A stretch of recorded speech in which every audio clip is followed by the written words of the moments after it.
दोस्तों, अगर आप यूट्यूब पर वीडियोस देखते होंगे तो आप मिस्टर बीस्ट को तो जरूर जानते होंगे, जो कि इस दुनिया का नंबर 1 यूट्यूबर है। इनफैक्ट आप ये भी जानते होंगे जो मिस्टर बीस्ट है वो अपने वीडियोस में अलग अलग चैलेंजेस करता है।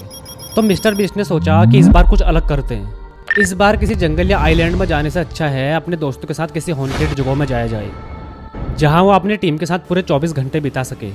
तो guys, Tarek, Chandler, Honor, Crisp, Jos और जेक इस चैलेंज के लिए तैयार तो थे, पर अंदर से बहुत ज़्यादा डरे हुए थे। उन्होंने गोस्ट हंटिंग के इक्विपमेंट जैसे इंफ्रारेटर, नाइट विजन कैमरा और बहुत सारी बैटरीज वगैरह रख ली थी। बैग पैक करने के बाद अब वो लोग चले गए थे अमेरिका की सबसे हॉन्टेड जेल, जो कि सालों से बंद पड़ी है और जिसे दुनिया की सबसे हॉन्टेड जगहों में से एक माना जाता है। उन सभी लोगों को जेल के अंदर घुसते ही समझ आ गया कि लोग इसको सबसे डरावनी जगह क्यों मानते हैं। 2.5 लाख स्क्वायर फीट में फैला हुआ 6 फ्लोर का ये बड़ा सा जेल बहुत ज़्यादा डरावना लग रहा था। तो जब वो लोग जेल के अंदर जा रहे थे तो उनको रास्ते में एक गार्ड मिलता है। तो वह गार्ड उन्हें बताता है कि इस जेल में 1930 में आग लग गई थी, जिसमें बहुत सारे कैदी मर गए थे और कई कैदियों की जान आपस में लड़ते हुए हो गई थी और न जाने कितने कैदियों ने यहाँ पर आत्महत्या करी हुई है। गाइस, उस गार्ड ने खुद बताया कि उसने कई बार यहाँ पर अदृश्य शक्तियों को महसूस किया है। बल्कि एक जेल जहाँ कैदियों को अकेले रखा जाता था, वहाँ पर उसके एक साथी गार्ड की जान भी चली गई थी। तो मिस्टर बीस्ट और उसके दोस्तों ने एक दूसरे को चेतावनी दी कि कोई भी एक दूसरे से अलग नहीं होगा और कोई भी एक दूसरे से मजाक नहीं करेगा। उस गार्ड ने उन्हें बताया कि उस जेल के अंदर एक हॉस्पिटल भी है और एक चर्च भी है, जहां उन सभी को भूलकर भी नहीं जाना चाहिए। मिस्टर बीस्ट और उनके दोस्त ये सब सुन के घबरा तो गए थे, लेकिन फिर भी वो अपना कैमरा लेके अंदर चले गए। उन सभी का मकसद ये देखना था कि वहाँ पर असल में आत्मा है या नहीं, और अगर आत्मा है तो वहाँ पर वो 24 घंटे बिताएंगे। तो उन सभी ने जैसे अपनी पैरानॉर्मल जो डिवाइसेस थी वो ऑन करी तो उनको वहाँ पर बहुत तगड़ी सी बीप आने लग गई और जो उनके पास EMI मीटर था वो ब्लिंक करने लग गया जोर जोर से। तो इसका मतलब ये था कि आसपास में कोई ना कोई आत्मा तो जरूर है। और ये सब कुछ देखने के बाद तो सभी लोग बहुत ज़्यादा डर जाते हैं और जेल के एक पार्ट को देखने के बाद वो सभी मेन हॉल तक पहुँच जाते हैं, जहाँ पर वो अपना कैंप बनाते हैं, क्योंकि वो जो हॉल था वो एंट्रेंस के पास था। तभी मिस्टर बीस्ट ने कहा कि उन सभी को अलग अलग होकर ढूंढना चाहिए।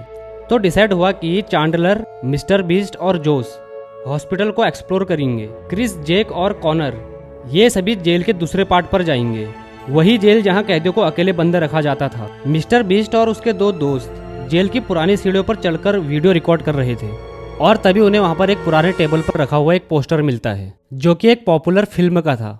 उस पोस्टर को देख के वो लोग हंसने लगे।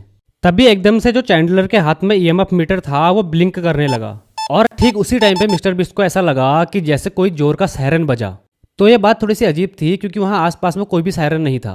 और सबसे मजे की बात, चैंडलर और जोस को कुछ भी नहीं सुनाई दिया। वो जो आवाज़ थी वो सिर्फ मिस्टर बीस्ट को ही सुनाई दी थी। तो जब मिस्टर बीस्ट ने उस EMF मीटर को उस सायरन की तरफ को किया तो वो बहुत जोर जोर से बीप करने लगा और भी ज़्यादा जोर से। तो वो सभी लोग उस सायरन की तरफ को जाने लगे जहाँ से उस सायरन की आवाज़ आ रही थी और जो उनके पास EMI मीटर था वो अब बहुत तेज़ी से ब्लिंक करने लग गया था। जैसे ही वो एक कमरे के पास पहुंचे तो जो EMI मीटर था वो अब बिना रुके ही ब्लिंक करने लग गया था। और जैसे ही मिस्टर बीस्ट ने उस कमरे के अंदर जाने की कोशिश करी तो उनका सर भारी सा होने लग गया। ऐसा लग रहा था जैसे मिस्टर बीस्ट को चक्कर आ रहा था और इसीलिए मिस्टर बीस्ट वहां से बाहर आ गए। पर मिस्टर बीस्ट को ये याद था जो सायरन की आवाज़ थी वो और दूर से आई थी, उस कमरे से नहीं आई थी। और फाइनली उन तीनों को रियलाइज़ हुआ कि वो इतना घूमने के बाद भी सिर्फ एक सर्कल के अंदर ही घूम रहे हैं, जो कि सोचने में थोड़ा सा अजीब सा नहीं लग रहा। जबकि उन्हें याद था कि वो बार बार एक दूसरा रास्ता ले रहे हैं। वहीं जो दूसरी टीम थी वो सॉलिटरी कंसाइडर में थी। गाइस, ये वही जगह थी जहां पर कैदियों को बिना खाना और बिना पानी के रखा जाता था। वो सभी लोग अपने नाइट विजन कैमरा को लेकर एक हॉन्टेड जगह पर गए। गाइस, ये वही जगह थी जहां पर उस गार्ड का दोस्त मरा हुआ था और एकदम से क्रिस का सर भारी होने लगा। उसे सांस लेने में तकलीफ होने लगी। जेक, जो उस कमरे की डरावनी चीज़ों को देख रहा था, अब अचानक से चिल्लाने लगा। जेक को वहां पर एक अजीब सा काला साया दिख रहा था, जो कि तेजी से उसी की तरफ को आ रहा था। तो जब बाकी दोनों जेक की चीखें सुनकर उसकी तरफ को मुड़े तो उन्हें भी वो साया अपने पास को आता हुआ नजर आया, लेकिन फिर अचानक से वो हवा में ही कहीं गायब हो गया।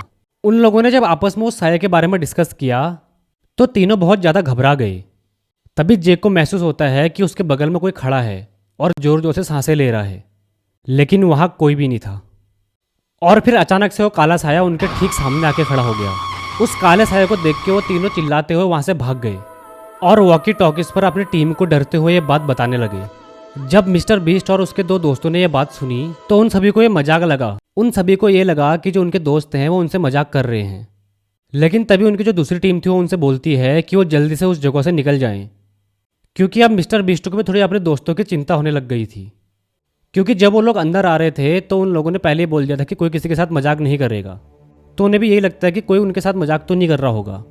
और फाइनली वो लोग अपनी टीम के पास वापस आ जाते हैं और फिर वो लोग डिसाइड करते हैं कि वो आप चर्च की तरफ को जाएंगे साथ में।